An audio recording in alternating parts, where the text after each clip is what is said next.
Trovadores, quiero invitarles a este nuevo proyecto Trovit Cuentos y Leyendas, en el cual les traeremos una variedad de contenido para todas las edades, leyendas y cuentos de todo el mundo. Así que suscríbete al canal y activa la campanita de notificaciones. Te la estaré dejando en el comentario fijado y en la descripción de este video. Ayúdame a llegar a los primeros 100 suscriptores, que pronto estaremos subiendo contenido.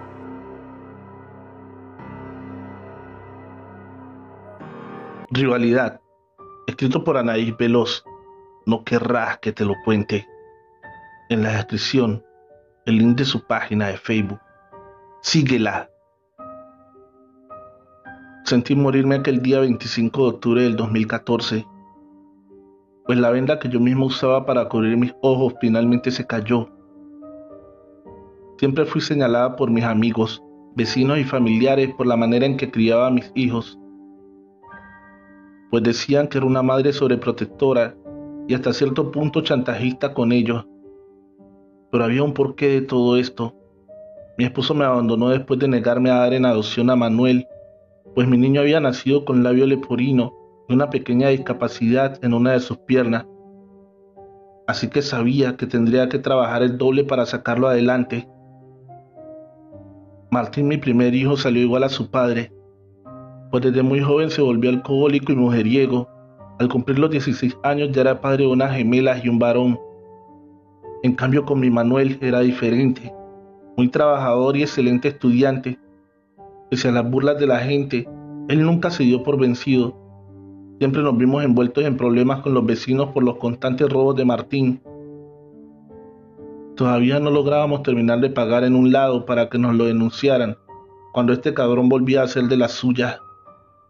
Vivía avergonzado de mí y de su hermano, pues yo lavaba y limpiaba ajeno, y a su hermano le apodaba el Chueco, haciendo burlas de su condición. Un día, mientras cenábamos, una vecina tocó a la puerta con bastante desesperación. ¿Pero qué pasa, mujer? ¿Acaso me quieres tumbar la puerta? Ay, doña Flor, discúlpeme mucho, pero mi hijo Gabriel me acaba de decir que allá en las canchas estaba tirado Martín muy golpeado, y al parecer ¿qué, niña? Habla ya, le dije inquieta. Ay, doña Flor, pues al parecer le cortaron las manos. ¿Pero qué demonios dices, niña? ¿Cómo te atreves a venir a contar semejante mentira?, le decía llorando. Lárgate y no te vuelvas a parar en mi casa. Tranquila, mamá, Lupe solo quiso avisarte. Pues ¿yo qué culpa tengo que el Martín sea ratero? Si antes agradezca que no se lo mataron. Ya, Lupe, cállate tú también. Entiende, mi mamá está alterada. Pues sí, pero no le da derecho de tratarme así. No podía dejar de temblar. Me aterraba la idea de imaginar a mi pobre muchacho sin sus manitas. Mira, mamá, necesitas calmarte un poco. Voy a ir a ver si lo que dice Lupe es cierto.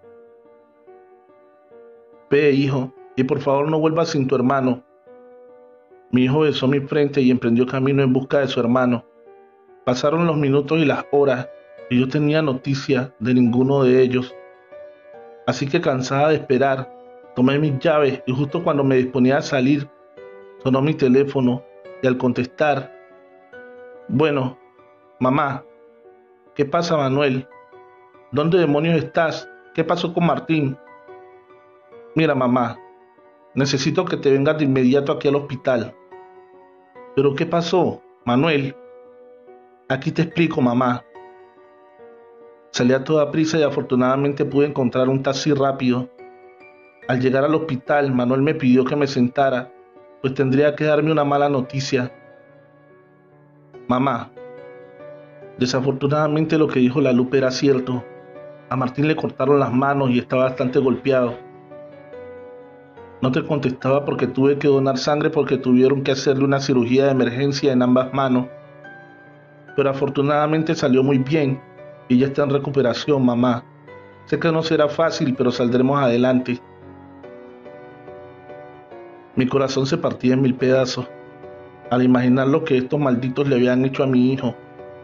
Pero Manuel tenía razón, ya no tenía sus manitas, pero estaba vivo y era muy posible que todo eso que vivió lo ayudara a cambiar y a dejar el alcohol, pero qué equivocada estaba.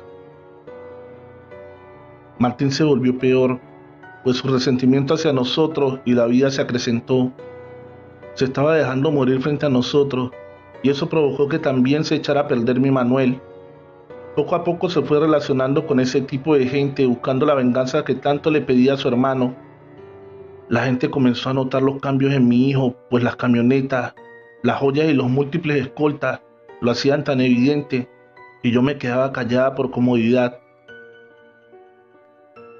Cierto día mis hijos sobrepasaron los límites. Llegó Manuel en la madrugada con un par de hieleras, y al destaparlas había 4 manos y 2 cabezas de unos hombres no mayores a ellos. Estos celebraban el terrible acto que había cometido Manuel, pues era el regalo que tanto le pedía a Martín, la vida de los malditos que le habían cortado las manos a mi hijo.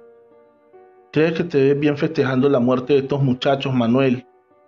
Ay, mamá, son los malditos que le cortaron las manos a Martín. Ellos no merecían vivir.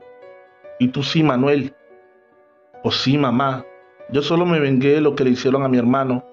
Esos perros solo le hacen daño a la sociedad. Ah, sí, hijo.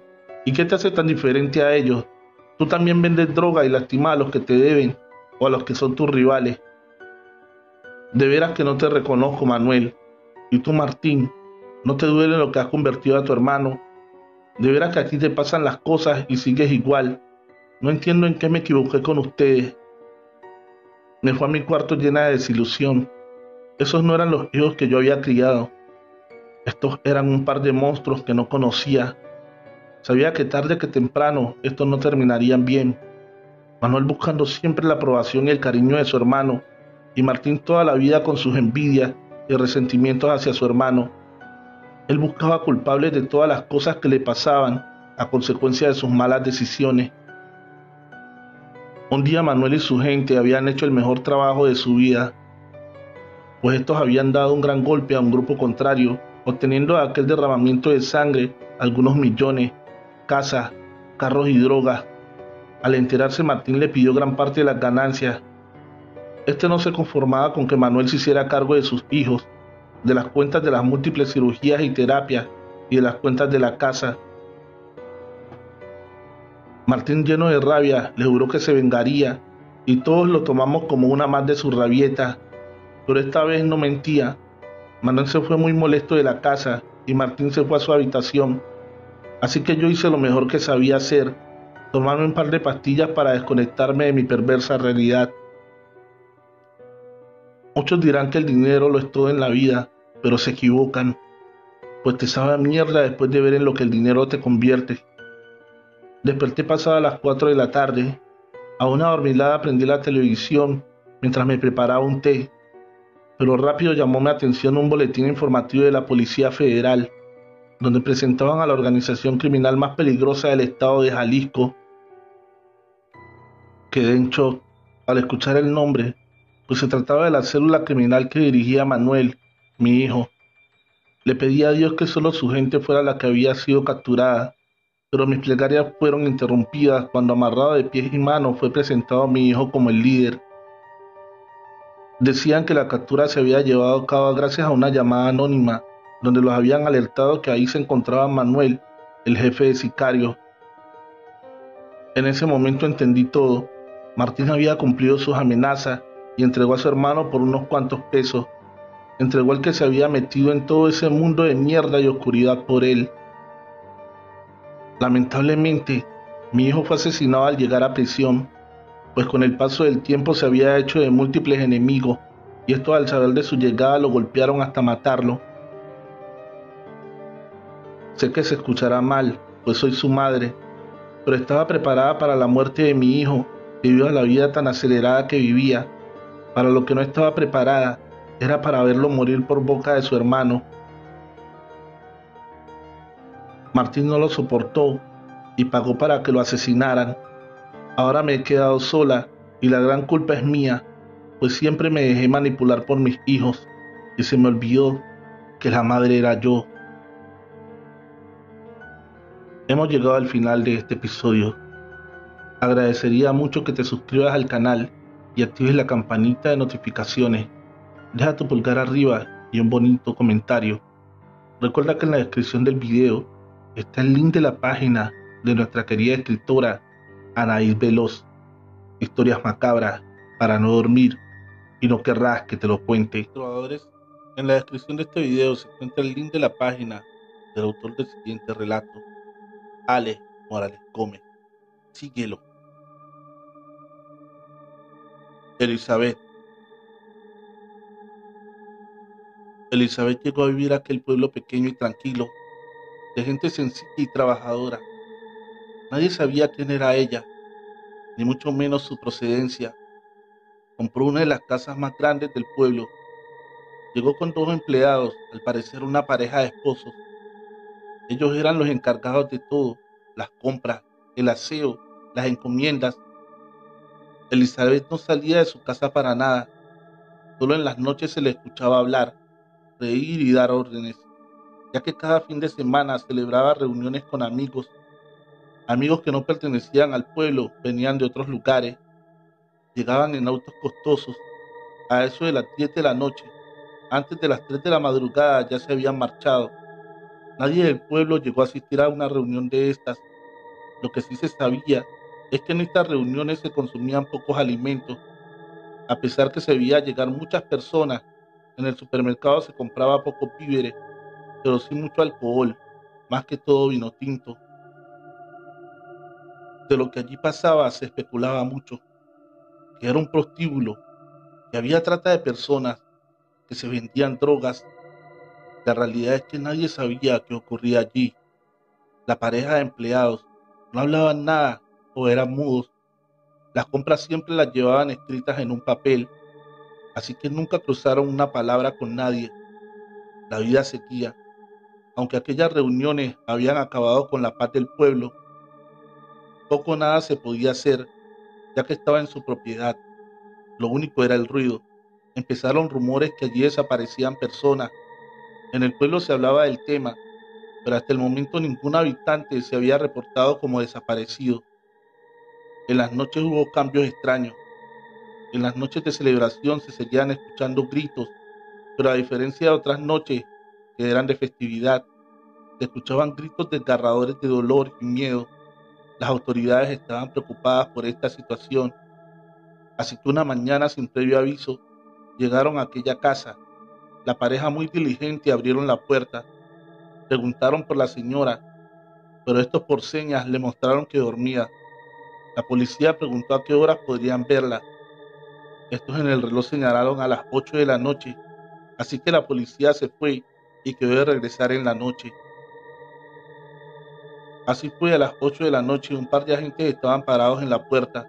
Fue la misma Elizabeth quien abrió y los invitó a entrar.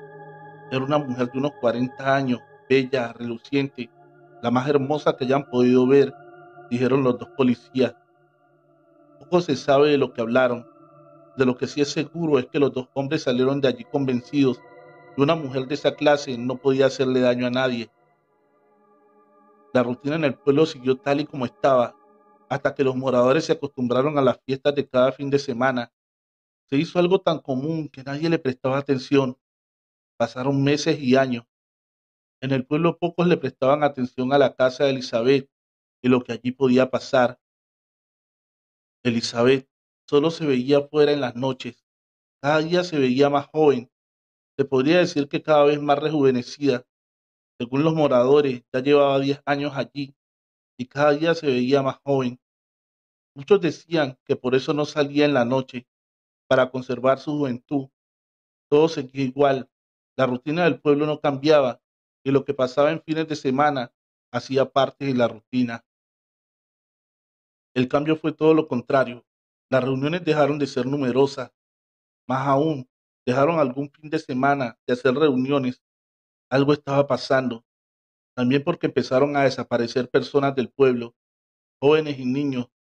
Volvió el rumor que allí en esa casa estaban las personas desaparecidas. De nuevo la policía volvió a hablar con ella. Eran las 3 de la tarde cuando dos agentes pidieron verla. La respuesta de los empleados fue la misma. Los dos agentes exigieron hablar con ella. Como tenían una orden, entraron hasta las habitaciones.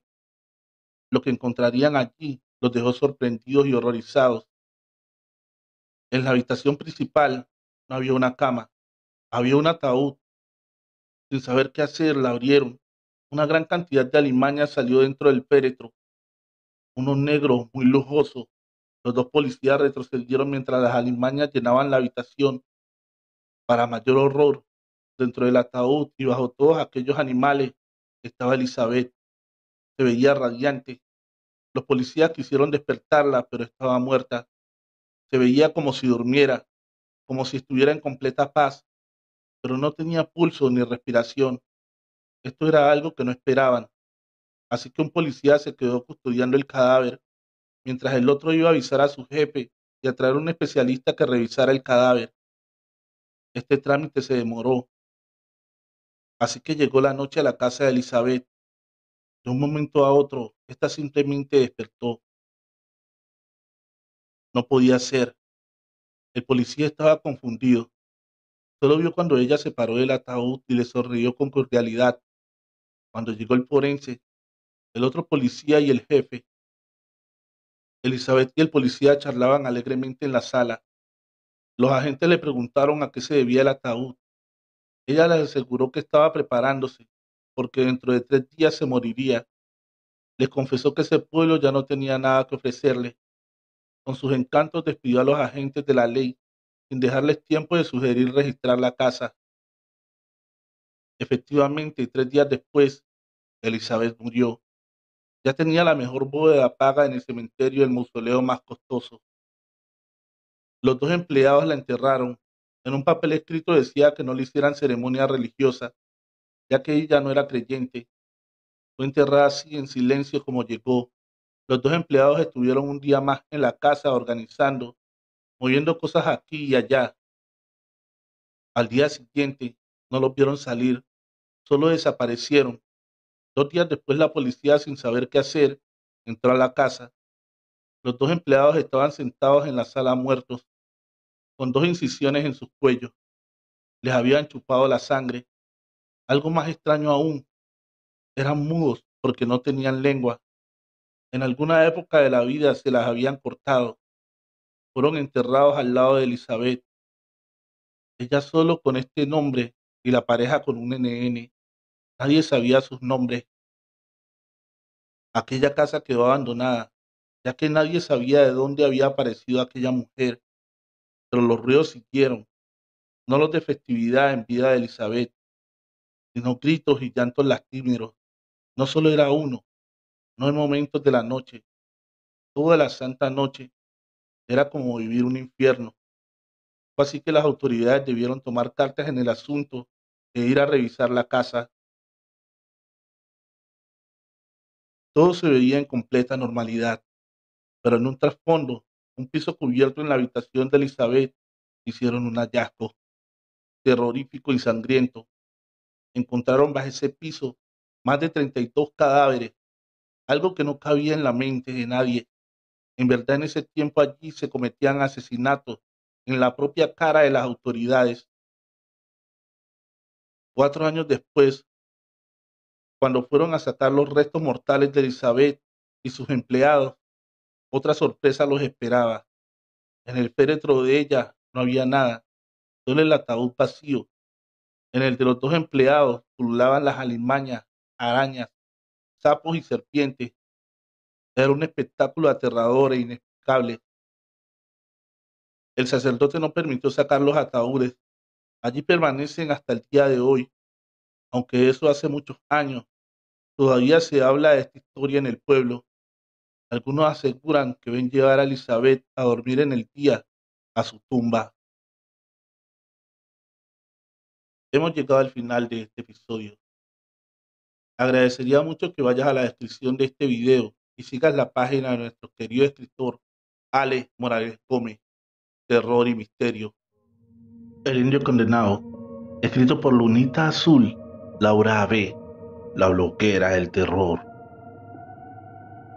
Mi tía abuela me contó que en su pueblo hace muchos años sucedió una terrible tragedia e injusticia, pues en esa región existía una pequeña tribu de indios y otra de chamanes malos de la hacienda que se dedicaban a la magia negra.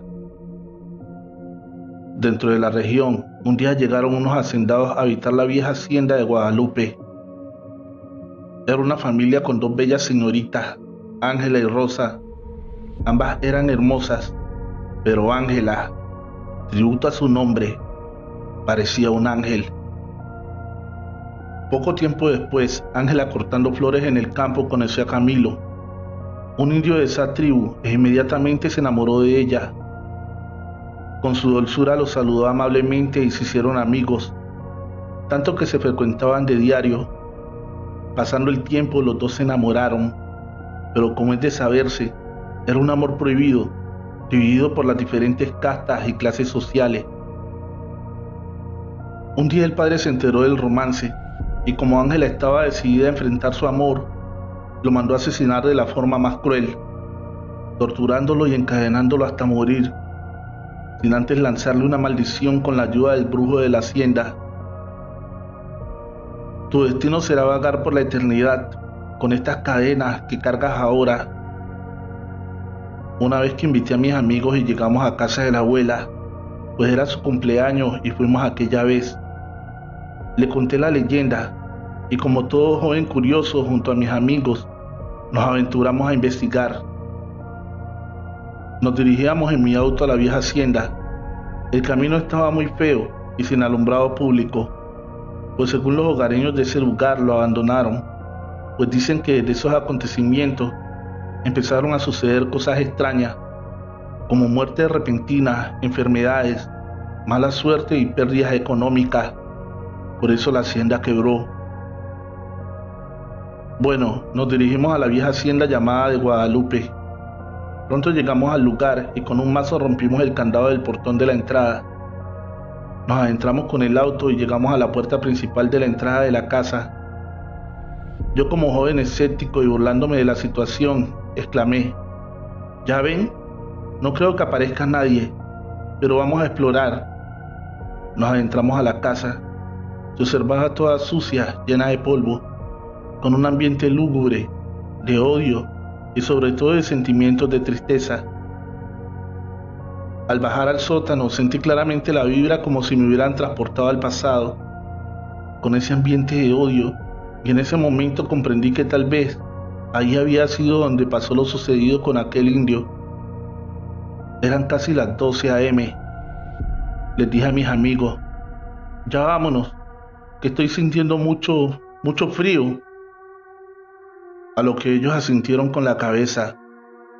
Nos dirigimos a la puerta para salir de la casa y claramente escuché unas cadenas como si arrastraran un baúl muy grande. Primero lo oía muy lejos, luego más y más cerca, cuando en ese instante un ventarrón de aire hizo levantar mucho polvo y tierra frente a nosotros. En cuestión de segundos tenía ante mis ojos la figura de un hombre con color de piel muy morena, alto, cabello largo, con unas enormes y largas cadenas que ataban su cuello y manos, mostrando quemaduras ante su piel. Noté la mirada de tristeza de aquel ser misterioso y sufrimiento en sus grandes ojos negros que alumbraban como la luz de la luna. En ese instante sentí como si me presionaran el pecho y caí al suelo perdiendo la conciencia. Desperté en el auto, ya rumbo a casa de la abuela, y cuando pregunté qué había pasado, me dijeron que no sabían, que solo actué muy extraño, ya que me quedé mirando fijamente el portón de la puerta por varios minutos y me desmayé. Después de contarle a la abuela lo sucedido, me dijo que vio el fantasma de la leyenda, el indio condenado por amar a una mujer blanca, y que solo yo lo pude ver porque es un pariente de mis antepasados, y en mis venas aún corre su sangre del indio enamorado. Espero que les haya gustado este relato de nuestra querida Lunita Azul, la bloguera del terror. En la descripción de este video está el link de su página de Facebook. Síguela. En la descripción de este video se encuentra el link de la página del autor Alex Morales Gómez, Terror y Misterio. La maldición del oro. En mi país y en varios de Latinoamérica, Se asegura que cuando se guarda oro por mucho tiempo, de este se adueña el diablo. Mi abuelo y mi padre eran buscadores de oro y de tesoros. En una época las personas acostumbraban a esconder el oro en cavernas o simplemente enterrarlo. Mi padre y mi abuelo andaban detrás de uno que estaba cerca de nuestra casa. Ellos creían que estaba en una gruta pequeña, no muy alejada de allí. Por aquellos lados se veían luces en las noches. Es esto una muestra clara de un entierro, como se le dice por estos lados. Muchas noches estuvieron junto a la entrada de la gruta, esperando ver algo extraño, y a fe que lo vieron. Era un hombre viejo y encorvado. Pegado a él llevaba unas cadenas de oro. Un tesoro, pensaron ellos. Lo vieron arrastrar estas cadenas.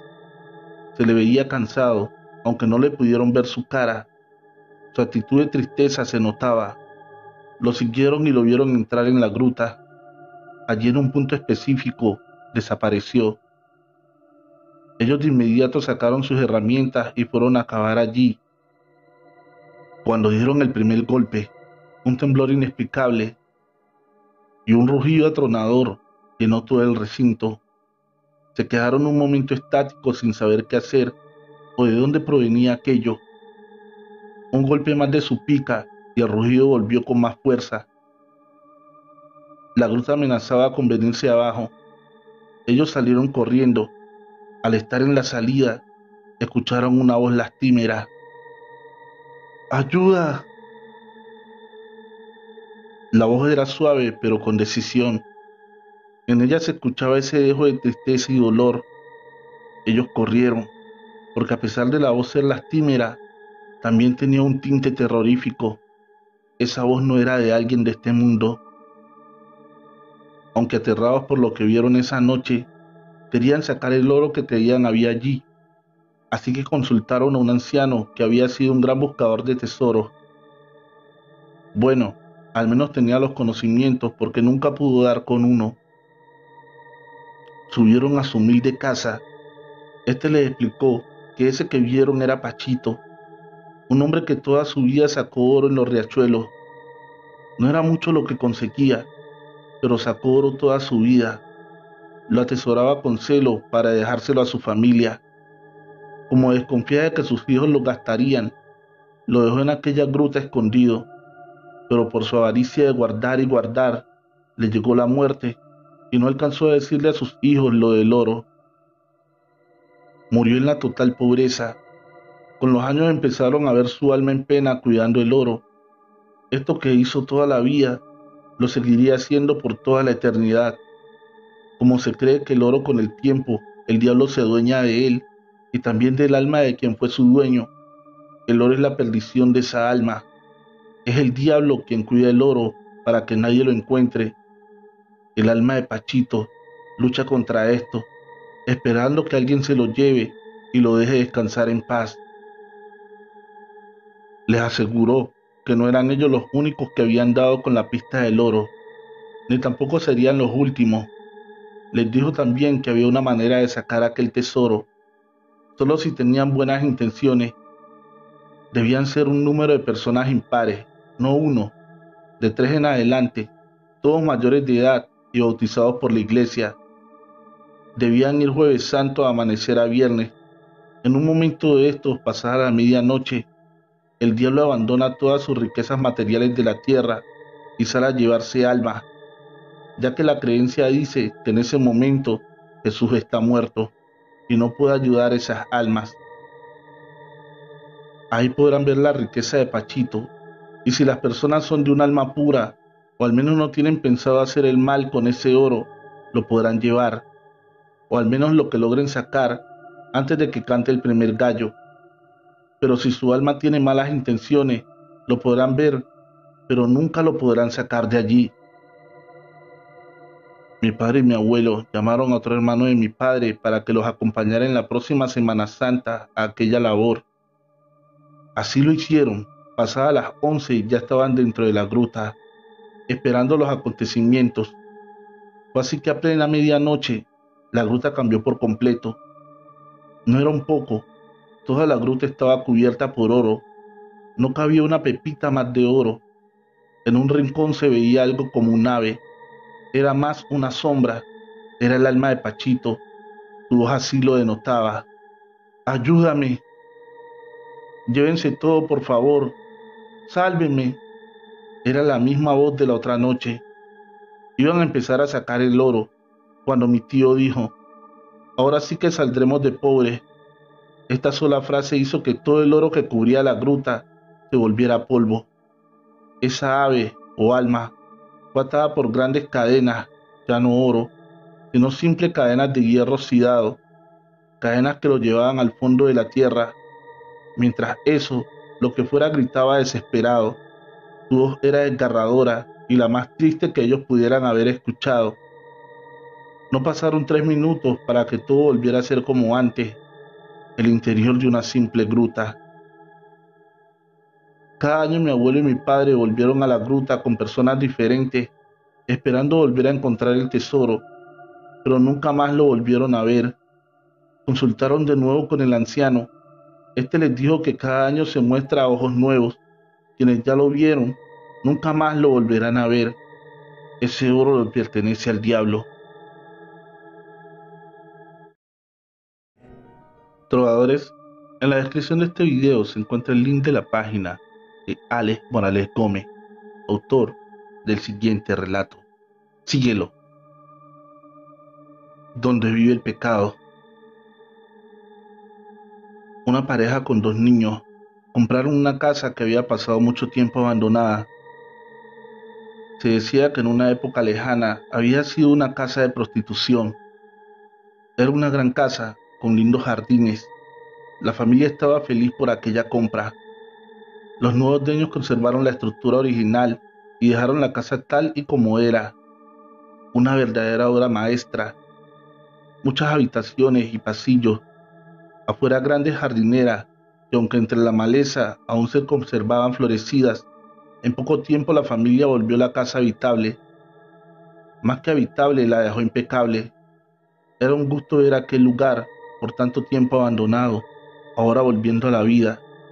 Pero unas noches después de la familia instalarse allí, empezaron a ocurrir sucesos extraños. Se escuchaban risas, pasos, música, discusiones. Era una constante de todas las noches. Es como si ellos estuvieran en medio de la casa de prostitución. Las peleas e insultos eran de cada momento. También se escuchaban llantos, tanto de mujeres como niños pequeños, bebés se podría decir. Esto tenía a la familia con los nervios de punta. La esposa le decía a su esposo que ella no aguantaba más. Él se hacía el desentendido, más que nada porque en esa casa tenía todo el patrimonio de la familia. Después de unas 2 semanas de estos sonidos, ruidos y voces, porque entre estas y aquellas se escucha también el golpeteo de las botellas, los pasos al caminar y también al bailar, pero ahora empezaron a ver las sombras, al principio difusas, pero apenas avanzaban las noches más vivas y reales. La sala, el jardín y los pasillos era un hervidero de personas que iban y venían. Aquello era el terror vuelto locura. El esposo seguía intentando no abandonar la casa. Los niños no podían ya ni dormir, al igual que la madre. Una noche de sábado, la casa era un festival. Hombres y mujeres iban y venían, charlaban, discutían y reían. No se puede explicar lo terrorífico que es vivir algo así. De un momento a otro se formó una pelea. Una botella de vino cae a los pies de la familia. Se hacen añicos. Cuando el esposo mira los vidrios rotos, toma uno en su mano. Para mayor asombro y pavor, son reales. Lo puede ver, tocar y sentir. Lo que estaba en un mundo paralelo a lo paranormal, ahora estaba cruzando a su mundo. Le dijo a su esposa sin pérdida de tiempo: empaque lo que más pueda, nos largamos de aquí. Estando en esa, un hombre barbado y ebrio se acerca a la esposa y la toma por la cintura. Fue una fracción de segundos, pero ella sintió su mano, dio un grito de terror y corrió fuera. Se llevaron muy poco y abandonaron la casa. El dueño intentó venderla, pero era imposible. Los ruidos que ellos sentían, las sombras, todo se escuchaba desde fuera. Nadie quería ni siquiera acercarse a esa casa. 3 veces logró alquilarla a personas que desconocían lo que allí ocurría, pero no pasaban más de 3 noches allí. No aguantaban eso que se vivía en esa casa. Una tarde un hombre barbado fue a pedir que se la alquilara. Eso sí, le advirtió que era para abrir allí un prostíbulo. Por lo de los papeles de permiso no debía preocuparse. Él tenía todo en regla. No lo consultó con su esposa, pues éste estaba a unos metros y viendo y escuchando. No entendía el porqué, pero en su cara se veía una mueca de terror. Después de cerrar el trato y recibir el primer mes de alquiler por adelantado, el nuevo inquilino se marchó con las llaves de la casa. Al perderse en una esquina, la mujer le confesó a su esposo que ese era el mismo hombre que había intentado tomarla por la cintura en la casa. A pesar de que esto les causó una terrible impresión, no había nada que hacer, ya se había cerrado el trato. El lugar se volvió muy famoso y concurrido. Aunque nunca volvieron a ver al hombre barbado, cada fin de mes alguien iba y llevaba el dinero de alquiler del lugar. Quienes sabían lo de aquella casa aseguraban que en esas noches de copas de lujuria en aquella misteriosa casa convivían los vivos y los muertos. El pecado era el principal invitado a las noches de copas. Después de varios años, la alcaldía de la ciudad compró este y otros terrenos para construir algunos edificios de interés social. La casa de prostitución fue derrumbada y se empezó la construcción. Bajo el piso de la misma se hallaron una gran cantidad de huesos humanos, tanto de personas mayores como de bebés, al parecer recién nacidos. La alcaldía debió parar la construcción, o al menos en aquel lugar específico, mientras se llevaba a cabo una investigación. Nada se sacó en claro de lo que allí había ocurrido. Se dilató tanto esa construcción que el terreno quedó ahí, en una extensión de tierra abandonada, llena de maleza. Las personas del lugar aseguran que en las noches se escucha música, risas, insultos y voces. Lo que sea que habita allí, ahí sigue y seguirá por la eternidad. Trovadores, en la descripción de este video se encuentra el link de la página y canal de YouTube de mi amigo el escritor Chemo San Juan. Síguelo. El ahijado del diablo, relato de un mal padre. Hace años había una familia tan pobre, pero tan pobre, tanto que no tenían ni para comer. Para colmo, la mujer estaba embarazada una vez más y a punto de dar a luz. Este mal padre de familia no tenía trabajo y su familia estaba a punto de morir de hambre. Todos los días salía a buscar trabajo y le cerraban las puertas. En su desesperación, exclamó esto: como nadie me ayuda, yo sería capaz de venderle mi alma al diablo o hasta ofrecerle la de mi hijo que está por nacer. Honestamente, este campesino estaba agobiado y a punto de hacer una tontería. Para su mala o buena suerte, esa tarde el diablo andaba de paseo y escuchó con atención su petición y posible pacto. Cuando le apretó más el hambre y al ver que sus otros hijos no crecían por falta de vitaminas, se fue al monte y al estar solo una vez más volvió a exclamar: ya nos estamos muriendo de hambre y nadie me da la mano. Si fuera posible, vendería un hijo para salvar a los otros.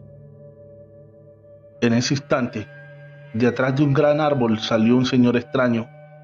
Este era alto, blanco, muy guapo y se veía de mucho dinero, el cual le comentó: mire amigo, escuché su necesidad de conseguir dinero y como estoy de acuerdo, quiero que me vendas a tu hijo. Si aceptas, te daré su peso en oro y así salvarás de una posible muerte a los demás. Es más, yo quiero ser su padrino. Como verás, yo no tengo hijos, solo que cuando éste cumpla el místico número 666 en semanas y cuando llegue esa fecha, me lo entregarás. ¿Estás de acuerdo? Cuenta la historia que ese número de semanas se contabilizaba en una edad de más de 12 años.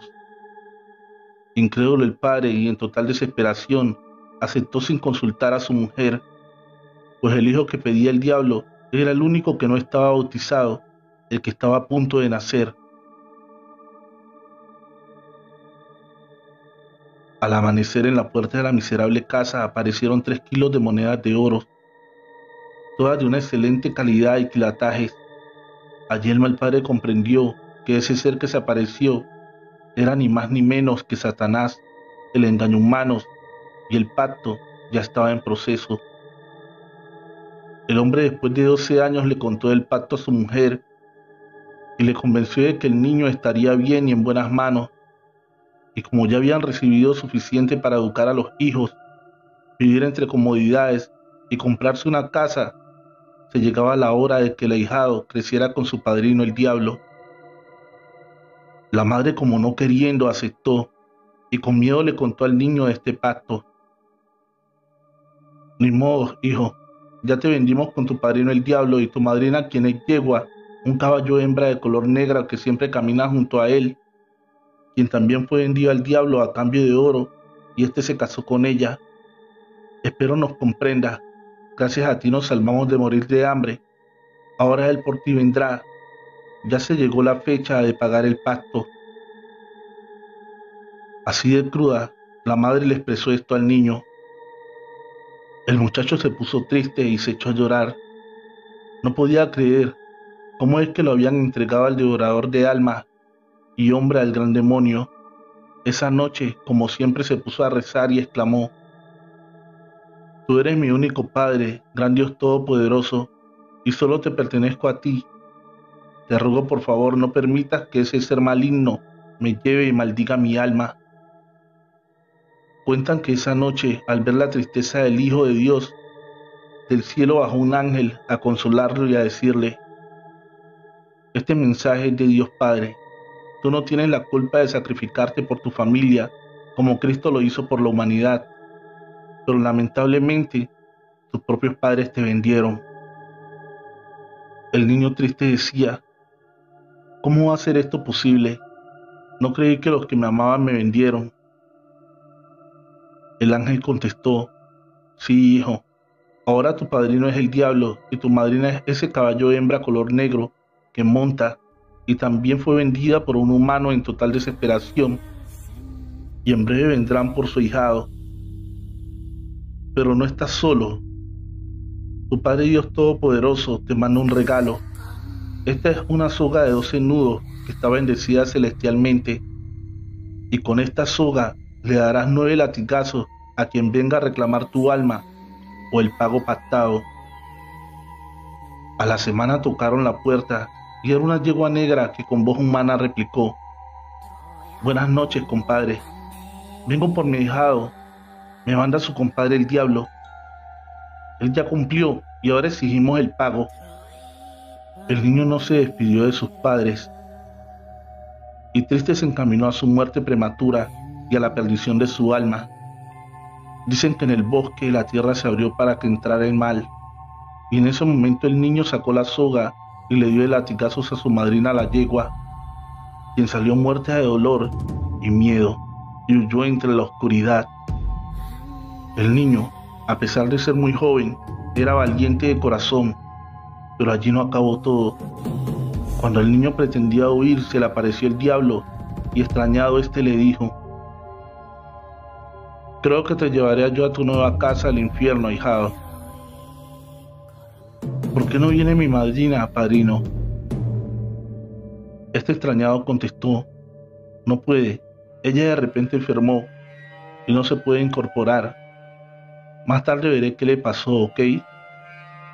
El diablo le dijo a su ahijado: Por cierto, vamos a un lugar lejano y no podrás ir a pie.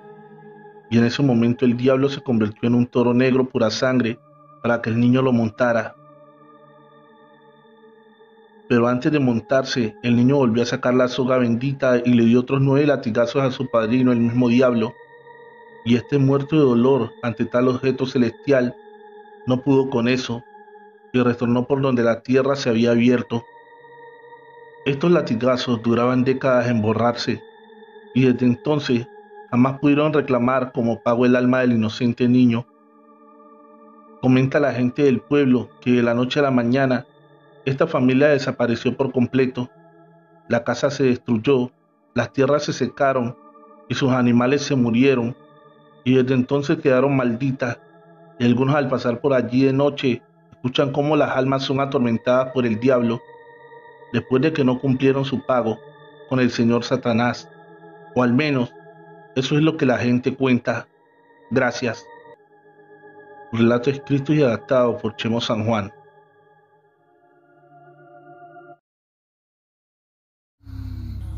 La casa del brujo. Desde que aquel hombre llegó a vivir allí, siempre le dijeron el brujo. Su aspecto y su personalidad era lo que más se le parecía a un brujo. Más aún que en las noches allí se escuchaban ruidos extraños, gritos y quejidos, los cuales no se podían definir si eran de personas, animales o espíritus. Unos días después de llegar el mencionado brujo, llegó también una mujer, al parecer su esposa. Esta era mucho más misteriosa que él, taciturna y de pocas palabras. Muchos la llamaban la muda. Después de unos pocos días, esta aparece muerta. Las circunstancias son bastante extrañas. Al parecer se tomó una bebida que estaba envenenada. Aunque la policía investigó, no sacaron nada en concreto. Él siguió allí solo por un tiempo. En el día nada se sabía de él. Al parecer dormía, pero en las noches era otro cantar, los ruidos, los gritos, los rezos. Aunque allí no se veía que pasara nada, las personas aseguraban que allí se hacía brujería. Unas semanas después de la muerte de su esposa, llega allí otra mujer. Esta más joven, al parecer era la nueva pareja del brujo. En esta ocasión, así empezaron a suceder sucesos extraños. Todos los gatos se desaparecían, primero los negros, después de los de colores oscuros, solo se salvaron los que eran completamente blancos.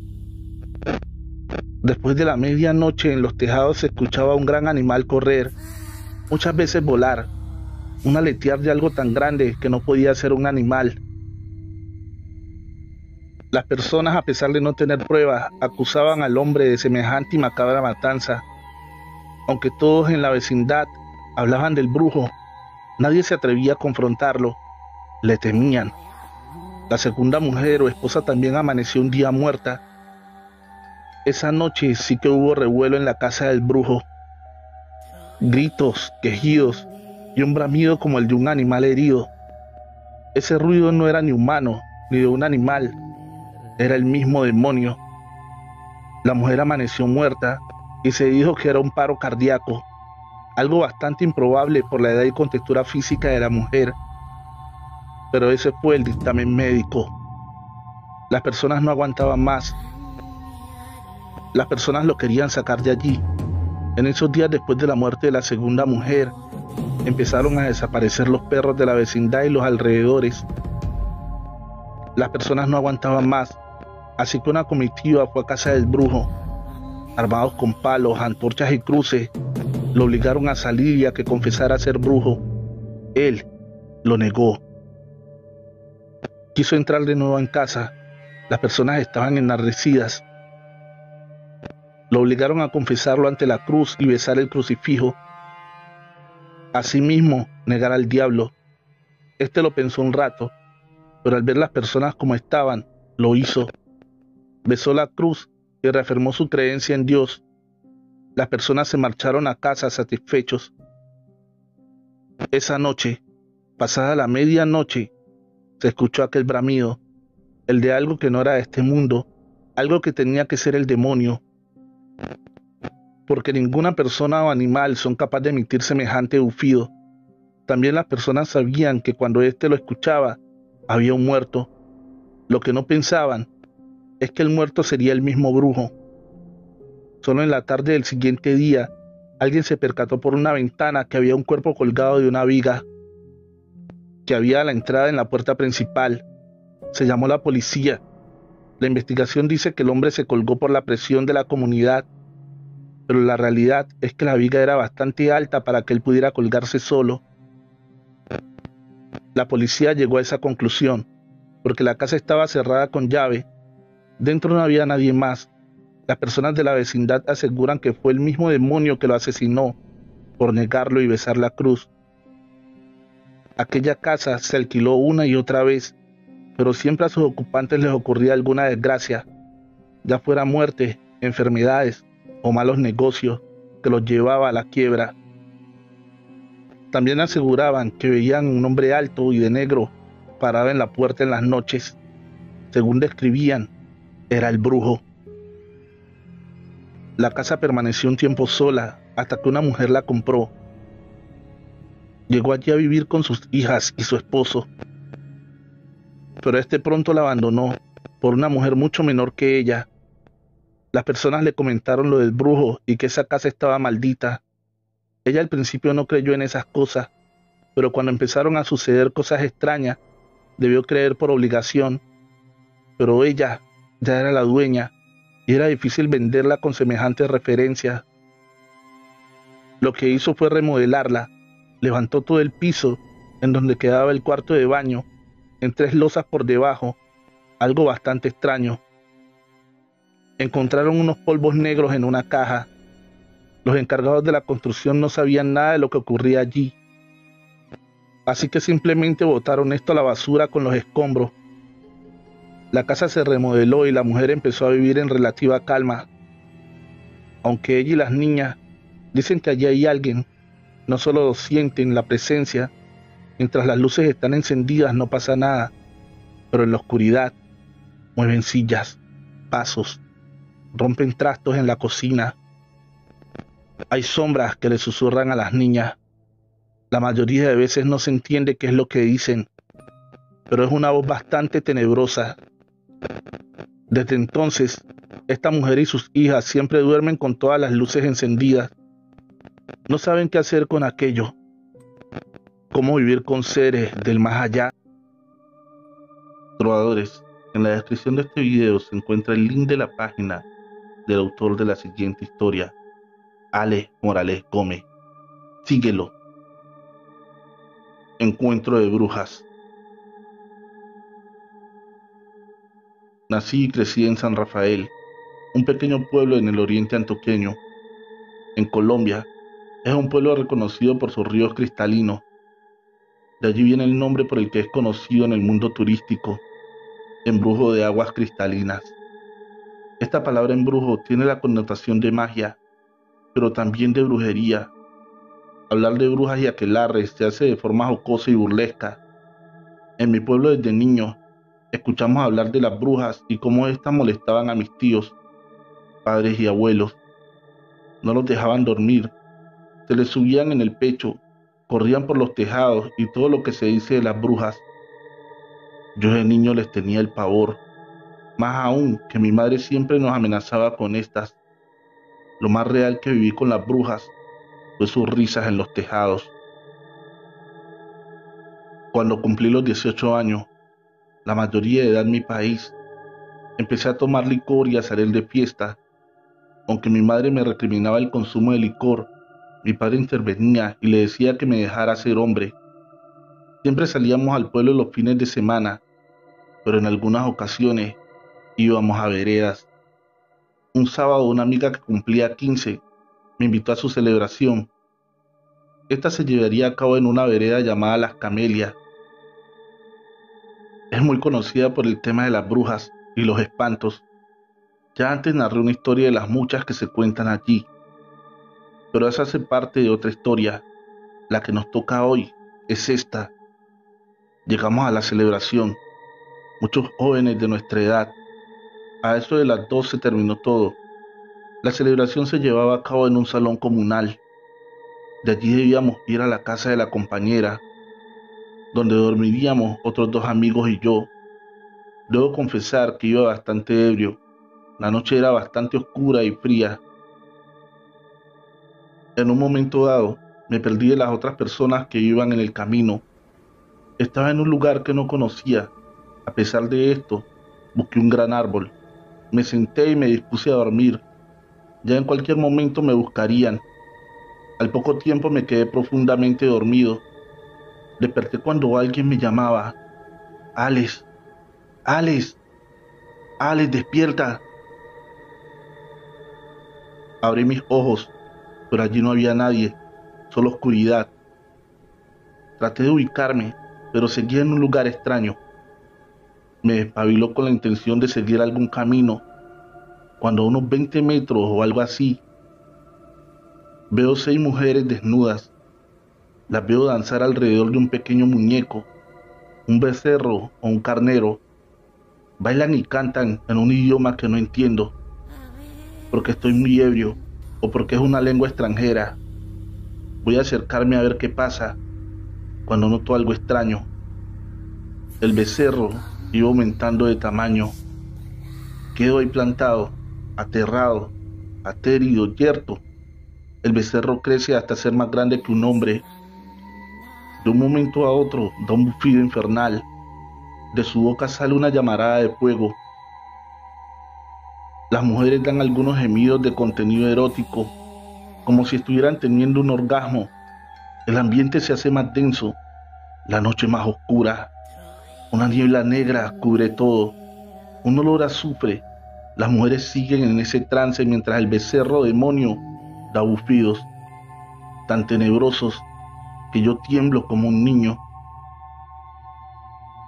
No solo es lo que hacen, no solo es el becerro. En el aire vuelan criaturas aladas que van dando chillidos como los de un animal herido. Aunque el sonido es un chillido, para mi entender se ríen, vuelan tan cerca que puedo ver sus ojos como fuego.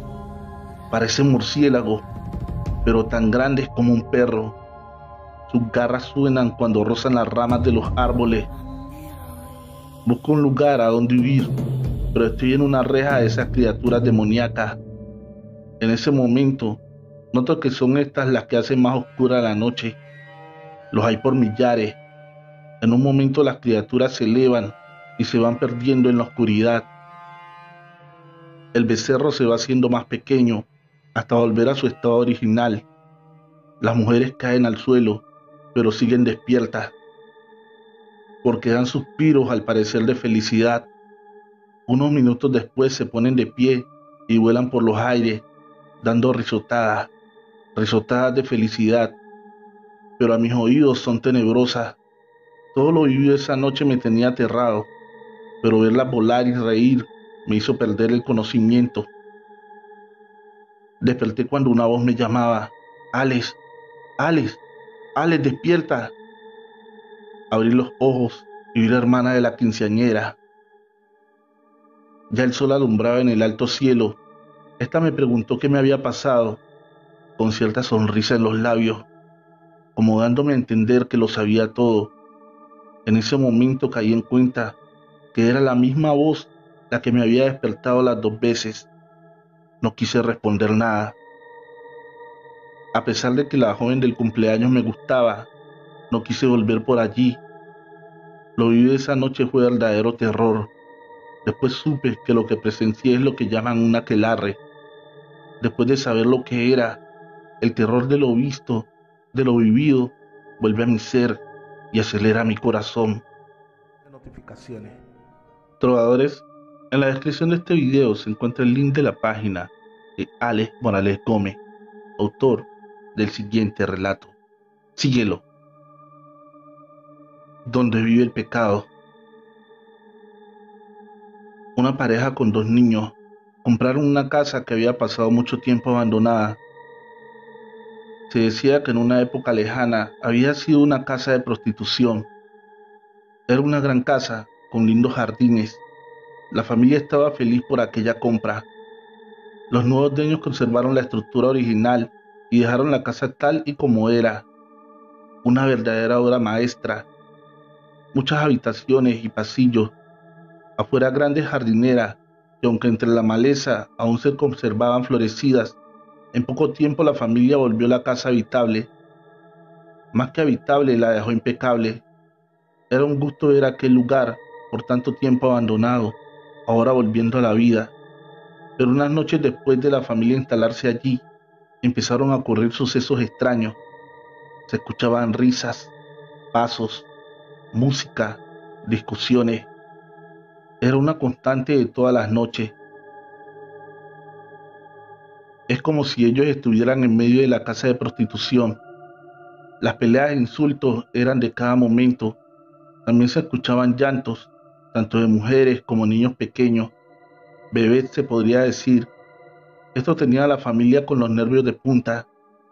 La esposa le decía a su esposo que ella no aguantaba más. Él se hacía el desentendido, más que nada porque en esa casa tenía todo el patrimonio de la familia. Después de unas 2 semanas de estos sonidos, ruidos y voces, porque entre estas y aquellas se escucha también el golpeteo de las botellas, los pasó al caminar y también al bailar, pero ahora empezaron a ver las sombras, al principio difusas, pero apenas avanzaban las noches más vivas y reales. La sala, el jardín y los pasillos era un hervidero de personas que iban y venían. Aquello era el terror vuelto locura. El esposo seguía intentando no abandonar la casa. Los niños no podían ya ni dormir, al igual que la madre. Una noche de sábado, la casa era un festival. Hombres y mujeres iban y venían, charlaban, discutían y reían. No se puede explicar lo terrorífico que es vivir algo así. De un momento a otro se formó una pelea. Una botella de vino cae a los pies de la familia. Se hace añicos. Cuando el esposo mira los vidrios rotos, toma uno en su mano. Para mayor asombro y pavor, son reales. Lo puede ver, tocar y sentir. Lo que estaba en un mundo paralelo a lo paranormal, ahora estaba cruzando a su mundo. Le dijo a su esposa sin pérdida de tiempo: empaque lo que más pueda, nos largamos de aquí. Estando en esa, un hombre barbado y ebrio se acerca a la esposa y la toma por la cintura. Fue una fracción de segundos, pero ella sintió su mano, dio un grito de terror y corrió fuera. Se llevaron muy poco y abandonaron la casa. El dueño intentó venderla, pero era imposible. Los ruidos que ellos sentían, las sombras, todo se escuchaba desde fuera. Nadie quería ni siquiera acercarse a esa casa. 3 veces logró alquilarla a personas que desconocían lo que allí ocurría, pero no pasaban más de 3 noches allí. No aguantaban eso que se vivía en esa casa. Una tarde un hombre barbado fue a pedir que se la alquilara. Eso sí, le advirtió que era para abrir allí un prostíbulo. Por lo de los papeles de permiso no debía preocuparse. Él tenía todo en regla. No lo consultó con su esposa, pues éste estaba a unos metros y viendo y escuchando. No entendía el porqué, pero en su cara se veía una mueca de terror. Después de cerrar el trato y recibir el primer mes de alquiler por adelantado, el nuevo inquilino se marchó con las llaves de la casa. Al perderse en una esquina, la mujer le confesó a su esposo que ese era el mismo hombre que había intentado tomarla por la cintura en la casa. A pesar de que esto les causó una terrible impresión, no había nada que hacer, ya se había cerrado el trato. El lugar se volvió muy famoso y concurrido. Aunque nunca volvieron a ver al hombre barbado, cada fin de mes alguien iba y llevaba el dinero de alquiler del lugar. Quienes sabían lo de aquella casa aseguraban que en esas noches de copas y lujuria en aquella misteriosa casa convivían los vivos y los muertos. El pecado era el principal invitado a las noches de copas. Después de varios años, la alcaldía de la ciudad compró este y otros terrenos para construir algunos edificios de interés social. La casa de prostitución fue derrumbada y se empezó la construcción. Bajo el piso de la misma se hallaron una gran cantidad de huesos humanos, tanto de personas mayores como de bebés, al parecer recién nacidos. La alcaldía debió parar la construcción, o al menos en aquel lugar específico, mientras se llevaba a cabo una investigación. Nada se sacó en claro de lo que allí había ocurrido. Se dilató tanto esa construcción que el terreno quedó ahí, en una extensión de tierra abandonada, llena de maleza. Las personas del lugar aseguran que en las noches se escucha música, risas, insultos y voces. Lo que sea que habita allí, ahí sigue, y seguirá por la eternidad. Hemos llegado al final de este episodio. Agradecería mucho que me dejaras un comentario sobre qué tal te pareció este relato. Recuerda suscribirte y activar la campanita de notificaciones. Feliz noche, trovadores, amantes de cuentos